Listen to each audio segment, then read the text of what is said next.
Greetings to all, आप सभी का स्वागत है आपके अपने यूट्यूब चैनल द फीडियास एकेडमी में।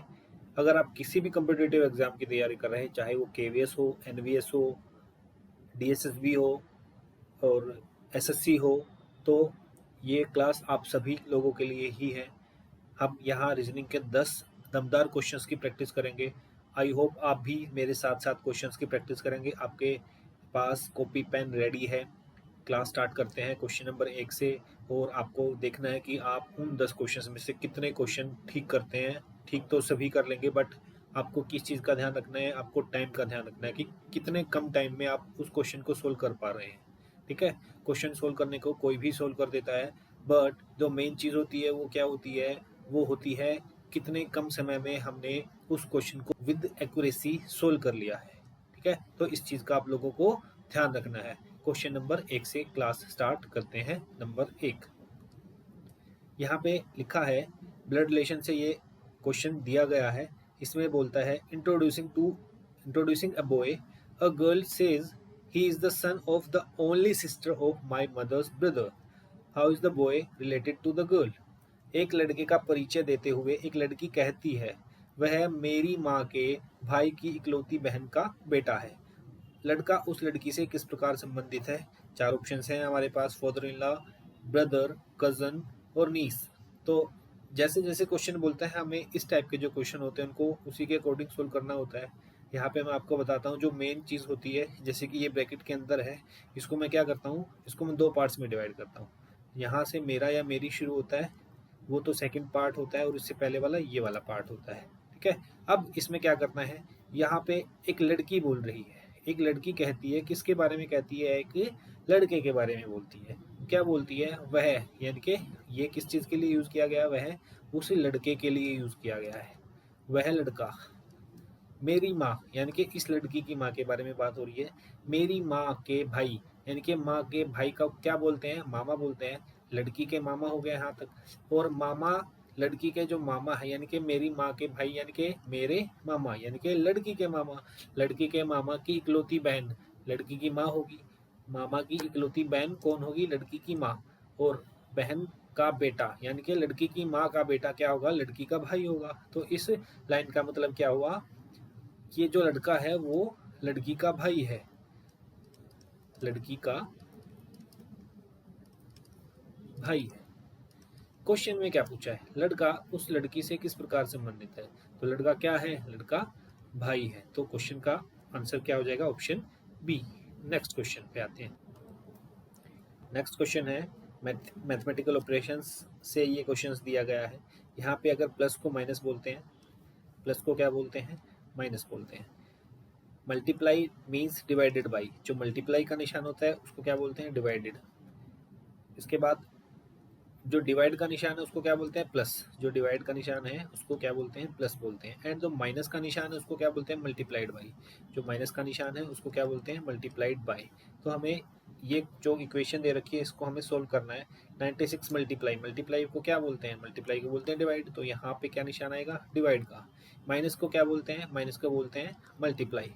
यहाँ पे मल्टीप्लाई का निशान आएगा। प्लस को माइनस बोलते हैं और जो डिवाइड है उसको प्लस बोलते हैं। यानी कि हमें इस इक्वेशन के अकॉर्डिंग क्वेश्चन को सोल्व करना है।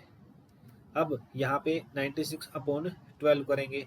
96/12 मल्टीप्लाई बाई 4 माइनस 13 प्लस 21। तो ये 12 अट्ठे 96 होता है। 8 को 4 से गुना करते हैं तो 32 आ जाएगा। ये इन दोनों को सोल्व करते हैं तो कितना आ जाएगा, माइनस के 13 है और प्लस के 21 है, तो यहाँ पे प्लस का 8 आ जाएगा। तो कुल मिलाकर के ये कितना हो जाएगा, 40, जो कि हमारा सही आंसर होगा, option second. Clear. Next question पे आते हैं। Identify the diagram that best represents the relationship among the given classes. उस आरेख की पहचान करें जो दिए गए वर्गों के बीच संबंध का सबसे अच्छा प्रतिनिधित्व करता है। Metal, oxygen and copper. जो कॉपर होता है वो मेटल के अंदर आता है, और ऑक्सीजन है वो अलग चीज़ है। तो यहाँ पे ऑप्शन सी इसका करेक्ट आंसर हो जाएगा। कॉपर मेटल के अंदर आता है, ठीक है, और जो ऑक्सीजन है उसका इन दोनों से कोई लिंक नहीं है। ऑप्शन सी इसका करेक्ट आंसर हो जाएगा। काफ़ी अच्छा क्वेश्चन था। नेक्स्ट क्वेश्चन पे आते हैं। इसमें बोलता है A is taller than B but smaller than E. C is smallest of all, जो सी है वो सबसे छोटा है। D is taller than A but smaller than E, who is the tallest of the five. A B से लंबा है लेकिन ई से छोटा है। सी सबसे छोटा है। डी ए से लंबा है लेकिन ई से छोटा है। पांच में से सबसे लंबा कौन है वो हमें बताना है। ठीक है, A B C D E पांच बंदे हैं, तो क्वेश्चन के अकॉर्डिंग क्या बोलता है, ए बी से लंबा है। जो ए है वो लंबा है बी से, लंबाई के हिसाब से हम जो लंबा होता है उसको ऊपर रखते हैं। लेकिन ई से छोटा है, जो ए है वो बी से तो लंबा है बट ई से छोटा है, तो यहाँ ई ए से बड़ा हो जाएगा। सी सबसे छोटा है, जो सी है वो सबसे छोटा हो जाएगा। आगे क्या बोलता है, डी ए से लंबा है, जो डी है वो ए से तो लंबा है, जो डी है वो ए से लंबा है तो ए से ऊपर आएगा, लेकिन ई से छोटा है, ई से छोटा, यानी कि जो डी है वो क्या है, ई से छोटा है। तो यहाँ पे अगर डी ई से छोटा है तो जो डी है वो ऊपर आएगा, डी नीचे आएगा छोटा है तो, और ई ऊपर आएगा। इसमें क्या बताना है, इसमें सबसे लंबा कौन है, तो सबसे लंबा कौन हो जाएगा, ई हो जाएगा। ऑप्शन 4 इस क्वेश्चन का करेक्ट आंसर हो जाएगा। Now come to the next question.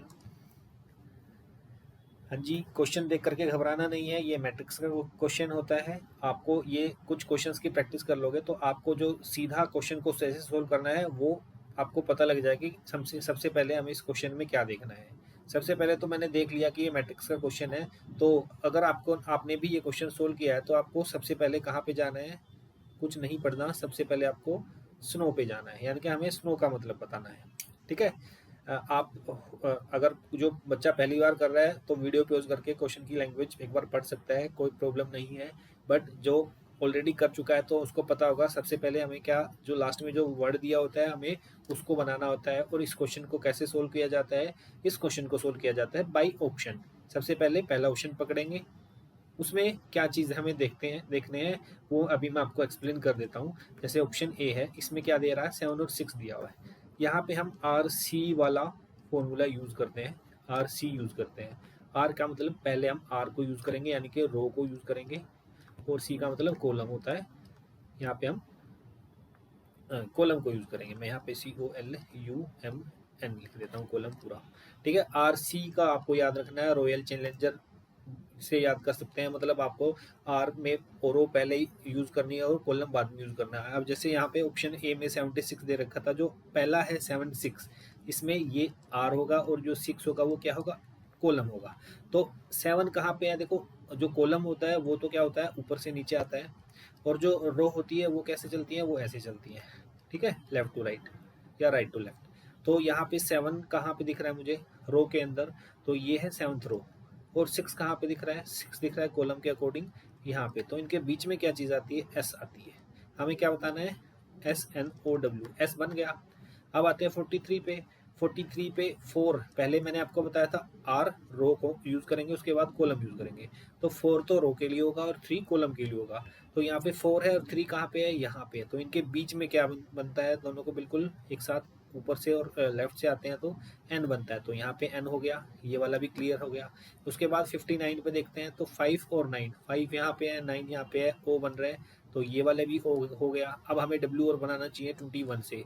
2 यहाँ पे है, 1 यहाँ पे है, इनके अगर मैच करते हैं तो यहाँ पे G बन रहा है, तो ये हमारा आंसर सही नहीं होगा, ये ऑप्शन हमारा गलत हो जाएगा। ऐसे ही 95 में चेक करते हैं, 9 और 5, ये 9 है, यहाँ पे 5 है, तो ये क्या बन रहा है, S बन रहा है, बिल्कुल बन रहा है, सही है। इसके बाद 2 3 पे देखते हैं, 2 यहाँ पे और 3 यहाँ पे, यहाँ क्या बन रहा है, N बन रहा है, तो ये भी सही है। 7 9 देखते हैं, 7 यहाँ पे है और 9 कहाँ पे है, यहाँ पे O, देखा SNO भी बन गया। अब 1 और 0 पे देखते हैं, यहाँ पे 1 है, यहाँ पे 0, तो U बन रहा है भाई, हमें W चाहिए था, ये भी ऑप्शन हमारा गलत हो जाएगा। 99 पे आते हैं, 9 यहाँ पे है, 9 यहाँ पे है, तो S बन रहा है। अब 0 1 पे, 0 यहाँ पे, 1 यहाँ पे है, N भी बन रहा है। उसके बाद 5 7, 5 यहाँ पे है, 7 यहाँ पे है, तो यहाँ पे D बन रहा है भाई, तो ये तो गलत हो जाएगा। हमें क्या बनाना था, O बनाना था 57 पे, ये भी ऑप्शन गलत हो जाएगा। तो हमारा आंसर ये कर देंगे। आप इसको चेक भी कर सकते हैं क्रॉस वेरीफाई करके, बट हम डायरेक्ट 3 ऑप्शन एलिमिनेट हो चुके हैं, तो हमारा आंसर क्या होगा, 4 ही ऑब्वियस सी बात है कि हमारा आंसर हो जाएगा। Now come to the next more question, more one question. एक और क्वेश्चन कहते हैं, if a mirror is placed on the line MN line कौन सी है, ये वाली लाइन। अगर मिरर को यहाँ रखा जाता है तो which of the answer figures is the right image of the given figure, कौन सा आंसर फिगर जो है वो सही होगा। तो यानी कि अब जो इसकी शेडो बनेगी कैसे बनेगी, ऐसे बनेगी। ठीक है, अब ये देखो ये वाली चीज़ ऐसे बन रही है, नीचे की तरफ है, तो ये जो चीज़ नज़दीक होती है वो नज़दीक रहेगी और जो चीज़ दूर होती है वो दूर हो जाती है। यानी कि ये वाली चीज़ जो दूर वाली में स्पेस है तो यहाँ पे भी स्पेस बनेगा, तो ये कैसे आएगा, ऐसे आएगा। ठीक है, तो इसके इसके हिसाब से ऑप्शन सी और ऑप्शन डी तो हमारा गलत हो जाएगा। अब फोकस कहाँ पे करना है, हमें इस बॉल पे करना है। जो ये बॉल है, ये बॉल कैसे बना रखी है इसने, ये यहाँ पे ऐसे बना हुआ है और एक ये ऐसे बना हुआ है। तो अगर मैं इसका अपोजिट बनाऊंगा, तो ये कैसे बनेगा भाई, देखो ये ऐसे बन रहा है ना, तो इसका अपोजिट ऐसे बनेगा, ऐसे बनेगा। तो हम ऑप्शन में देख लेते हैं, यहाँ पे जो ब्लैक वाली है, देखो यहाँ पे ये ऐसे बन रही है, बनना चाहिए था कैसे, इस तरीके से बनने चाहिए थे, ये ऐसे, जो कि ऑप्शन सेकंड में गिवन है। तो बहुत आसानी से क्वेश्चन का आंसर निकाल सकते हैं। इस क्वेश्चन का आंसर हो जाएगा ऑप्शन बी। नेक्स्ट क्वेश्चन पे आते हैं। Select the set of numbers that is similar to the following set of numbers. 7, 13 और 20 को जो फॉलो करता है उसके अकॉर्डिंग हमें चार ऑप्शंस में से बताना है कि कौन सा ऑप्शन बिल्कुल सही होगा, इसको फॉलो करेगा। तो ऑप्शन एक में देखते हैं। सबसे पहले क्या होता है कि इसमें इनका डिफरेंस देख लेते हैं। इनका डिफरेंस कितने का है, यहाँ पे 7 और 6 13 होता है और यहाँ 13 और 7 20 होता है। यहाँ पे कितने का डिफरेंस है, यहाँ पे 8 का डिफरेंस है और यहाँ पे 6 का डिफरेंस है, मैच नहीं कर रहा है। यहाँ पे देख लेते हैं 9 और 15 में प्लस 6 का डिफरेंस है और यहाँ पे 15 और यहाँ पे भी 8 का डिफरेंस है, यहाँ पे 8 का डिफरेंस दे रहा है, तो ये भी फॉलो नहीं कर रहा है। अब यहाँ पे देख लेते हैं, यहाँ पे तो 7 का डिफरेंस दे दिया और यहाँ पे 10 का डिफरेंस दे दिया, ये भी फॉलो नहीं कर रहा है। यहाँ पे देखते हैं, यहाँ पे 6 का डिफरेंस है, यहाँ पे 7 का डिफरेंस है, बिल्कुल सही। यहाँ +6 और +7 हो रहा है, यहाँ पे भी +6 और +7 हो रहा है। तो इस क्वेश्चन का आंसर ऑप्शन सेकेंड हो जाएगा। Now come to the next question. Tuesday is related to mass in the same way as Thursday is related. तो बहुत आसान क्वेश्चन है भाई, आई होप सबको इसका आंसर पता होगा और आप लोग इसका आंसर अप्लाई भी करने लग चुके होंगे। अभी तक देखते ही आपको आंसर लगाना है। ट्यूसडे जैसे मास को बोलते हैं तो थर्सडे किसको बोलते हैं, जुपिटर को बोलते हैं। क्लियर है, नेक्स्ट क्वेश्चन पे आते हैं। Select the word pair in which the two words are related in the same way as are the two words in the given word pair. उस शब्द युग्म का चयन करें जिसमें दो शब्द उसी तरह से संबंधित हैं जैसे दिए गए शब्द युग्म में दो हैं। जैसे सर्कल सरकमफ्रेंस से रिलेटेड है, हमें बताना है कि चार जो ऑप्शन हैं उनमें से कौन सा ऑप्शन इससे मैच कर रहा है। सर्कल सरकमफ्रेंस, देखो सर्कल क्या होता है, ये सर्कल होता है और जो सरकमफ्रेंस होती है वो उसको बोलते हैं परिधि। हिंदी में परिधि का मतलब इसके चारों तरफ की जो रेखा होती है जो इसका मेजरमेंट करते हैं। तो ये सरकमफ्रेंस क्या होती है, चारों तरफ की, इजी लैंग्वेज में बोल सकते हैं चार दीवारी, ठीक है, उसकी लंबाई। तो ऐसे ही हमें बताना है कि स्क्वायर है और डायगोनल है। जो स्क्वायर है और डायगोनल है विकर्ण, तो ये इससे रिलेट नहीं करता है। विकर्ण अंदर होता है, स्क्वायर की जो चार दीवारी होती है वो बाहर की तरफ होती है। ठीक है, चार दीवार का मतलब है आउटर साइड जो एरिया होता है उसी से रिलेटेड ये इसका आंसर मैच करना चाहिए। ऐसे ट्राइंगल है, ट्राइंगल का एरिया इससे मैच नहीं करेगा। ऐसे जो समतल है, प्लेन है, उसमें विमाएं होती हैं कि नहीं होती हैं, डायमेंशंस। रेक्टेंगल का पेरीमीटर, हाँ ये रेक्टेंगल का पेरीमीटर हो जाएगा। सपोज एक रेक्टेंगल है, ये रेक्टेंगल है और पेरीमीटर क्या होता है इसकी, जो चारों जो दीवारें होती हैं जो उसको क्या बोलते हैं, परिधि बोलते हैं। ठीक है, देखो यहाँ पे हिंदी में पता लग रहा है परिधि और परिधि। इसको सर्कल में सरकमफ्रेंस यूज किया जाता है और जो रेक्टेंगल है उसमें इसको पेरीमीटर यूज किया जाता है। तो इस क्वेश्चन का आंसर क्या हो जाएगा, पेरीमीटर हो जाएगा। ठीक है, नेक्स्ट क्वेश्चन पे आते हैं। If maid is coded as 1 2 2 3 6 and bed is coded as 1 2 3, then how will DAC DECK be coded as? यदि मेड को ये कहा जाता है, बेड को ये कहा जाता है, तो DEC को किस प्रकार कूटबद्ध किया जाएगा।